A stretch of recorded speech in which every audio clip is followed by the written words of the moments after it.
വയനാട് പുനരധിവാസവുമായി ബന്ധപ്പെട്ട് കുറേ വാർത്തകൾ നമുക്ക് വന്നിട്ടുണ്ട്. കഴിഞ്ഞ ദിവസം അതിലൊരു ചെറിയൊരു അപ്ഡേറ്റ് കൂടി എത്തിയിട്ടുണ്ട്. കേന്ദ്ര സഹായം എത്തിയതിന് പിന്നാലെ വയനാട് പുനരധിവാസം വേഗത്തിലാക്കുകയാണ് സംസ്ഥാന സർക്കാർ.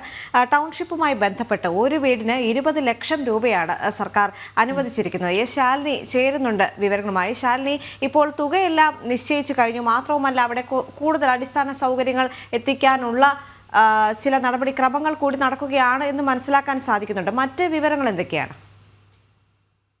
ദേവിക, വയനാട്ടിലെ പ്രത്യേകിച്ച് ചുരൽമല മുണ്ടക്കൈ മേഖലയിലെ പുനരധിവാസം അത് ഏറെ ആശങ്കയോട് കൂടിയാണ് ആ പ്രദേശത്തെ ജനങ്ങൾ കണ്ടുകൊണ്ടിരുന്നത്. കാരണം സർക്കാരിന്റെ മെല്ലെപ്പോക്ക് അതിൽ വലിയ രീതിയിലുള്ള ആശങ്കകൾ ഉണ്ടാക്കുന്നുണ്ടായിരുന്നു. റോഡിന്റെ നവീകരണം, ഒപ്പം തന്നെ KCB പോസ്റ്റുകളുടെ പുനർനിർമ്മാണം, ഒപ്പം വീടുകൾ നൽകുന്നതിലും ടൗൺഷിപ്പുകളുടെ നിർമ്മാണം എപ്പോൾ പൂർത്തിയാകും, സ്വന്തമായ ഒരു കൂരയിലേക്ക് എപ്പോൾ മാറാനെന്നുള്ള ഒരു ആശങ്ക ആ പ്രദേശത്തെ ആളുകൾക്കുണ്ടായിരുന്നു. പക്ഷേ ഇപ്പോൾ കേന്ദ്ര സഹായം കൂടി കേരളത്തിലേക്ക് എത്തുന്നു. ആ സഹായം കൂടി എത്തുന്നതോടുകൂടി നടപടികൾ വേഗത്തിലാകുന്നു എന്നുള്ളതാണ് ഏറ്റവും ശ്രദ്ധേയമായിട്ടുള്ള കാര്യം. 700 കോടിയിലധികം രൂപ മുഖ്യമന്ത്രിയുടെ ദുരിതാശ്വാസ നിധിയിലേക്ക് ഈ ഒരു ദുരന്തവുമായി ബന്ധപ്പെട്ട് ഉണ്ടായിട്ടുണ്ട്. ആ ഒരു തുക കൊണ്ട് മാത്രം നിർമ്മാണമോ അല്ലെങ്കിൽ പുനരധിവാസമോ ഒരു വയനാടിനെ പുനഃസൃഷ്ടിക്കാനോ കഴിയില്ല എന്നുള്ളത് മുഖ്യമന്ത്രി പല ഘട്ടങ്ങളിൽ പറഞ്ഞതാണ്. എന്തായാലും 500 കോടിയിലധികം രൂപ കേന്ദ്രം സഹായം നൽകുകയാണ്. പലിശരഹിത വായ്പയായി നൽകുകയാണ്. വരുന്ന 50 വർഷത്തേക്ക് 50 വർഷത്തിനുള്ളിൽ തിരിച്ചടയ്ക്കാനുള്ള രീതിയിലേക്ക് നൽകുകയാണ്. ആ തുക കൂടി എത്താനുള്ള നടപടികൾ കേന്ദ്രത്തിന്റെ ഭാഗത്തു നിന്നുണ്ടാകുന്നു. ഒപ്പം തന്നെ ഈ സാമ്പത്തിക വർഷം പൂർത്തീകരിക്കുന്നതിന് മുൻപ് ആ തുക കൈപ്പറ്റണം, അതിനുള്ള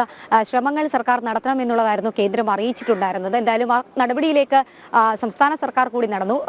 വിവിധ വകുപ്പുകളുടെ ഏകോപനം, ഒപ്പം തന്നെ വിവിധ വകുപ്പുകളിൽ നിന്നുള്ള ചർച്ചകളൊക്കെ പൂർത്തീകരിച്ച് ആ തുക നേടിയെടുക്കാനുള്ള ശ്രമങ്ങൾ സർക്കാർ നടത്തുകയാണ്. അതിന്റെ ഭാഗമായിട്ടൊക്കെയാണ് ഇന്നലെ ചേർന്ന മന്ത്രിസഭാ യോഗത്തിലും ഈ പുനരധിവാസം നൽകുന്ന കുടുംബങ്ങൾക്ക് 20 ലക്ഷം രൂപ സ്പോൺസർഷിപ്പിലൂടെ നൽകാൻ ഒരു വീട് എന്നതിന് എന്നുള്ള തീരുമാനം എടുത്തിട്ടുണ്ട്. ഒപ്പം തന്നെ ഈ വീട് 15 വർഷത്തേക്ക് ഇത് ക്രയവിക്രയങ്ങൾ നടത്താനൊന്നും പാടില്ല എന്നുള്ള നിർണായക തീരുമാനം സർക്കാരിന്റെ ഭാഗത്തുനിന്ന് വരുന്നു. ഒപ്പം തന്നെ മറ്റ് നൽകിക്കൊണ്ടിരിക്കുന്ന വാടക സഹായങ്ങൾ, ഭക്ഷണ സപ്ലൈകോ വഴിയുള്ള സഹായങ്ങൾ ഒക്കെ തുടരാനുള്ള തീരുമാനമാണ്. എന്തായാലും 512 കോടിയിലധികം രൂപയാണ് സർക്കാർ നൽകുന്നത്. ഒപ്പം തന്നെ ഒരു വലിയ ദുരന്തമായി കേന്ദ്ര സർക്കാർ പ്രഖ്യാപിച്ച സാഹചര്യത്തിൽ വയനാടിനായി വീണ്ടും പ്രധാനമന്ത്രി നരേന്ദ്രമോദിയുടെ ഭാഗത്തു നിന്നുള്ള സഹായ പ്രഖ്യാപനങ്ങൾ, സഹായം നൽകും എന്നുള്ള സൂചനകൾ കൂടി ഈ ഘട്ടത്തിൽ വരുന്നുണ്ട്. ആ തുക കൂടി ഉപയോഗിച്ചുകൊണ്ട് വേഗത്തിൽ തന്നെ ടൗൺഷിപ്പുകളുടെ പൂർത്തീകരണവും ഒപ്പം തന്നെ വീടുകളുടെ പുനർനിർമ്മാണവും അടക്കമുള്ള കാര്യങ്ങൾ പൂർത്തീകരിക്കാനാകും എന്നുള്ള പ്രതീക്ഷ സംസ്ഥാന സർക്കാരിനുമുണ്ട്. എന്തായാലും പ്രധാനമന്ത്രി നേരിട്ട്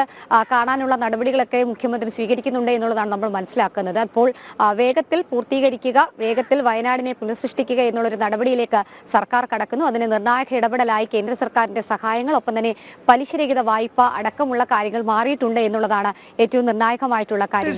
ശരി ശാലിനി, കാരണം ഈ വേഗത്തിനാക്കം കൂട്ടുക എന്നുള്ളത് കൊണ്ട് തന്നെയാണ് അത് ഈ സാമ്പത്തിക വർഷം അവസാനിക്കുന്നതിന് മുമ്പ് തന്നെ നടപ്പാക്കണമെന്ന് കേന്ദ്രം നിർദ്ദേശം നൽകിയിരിക്കുന്നതും. ഏതായാലും ആ പണം കൂടി വിനിയോഗിച്ചുകൊണ്ട് പുനരധിവാസം നടത്താനാണ് ഇപ്പോൾ നീക്കം നടക്കുന്നത്. ശരി ശാലിനി, തിരിച്ചു വരാം മറ്റ് വിഷയങ്ങൾക്കൊക്കെയായി.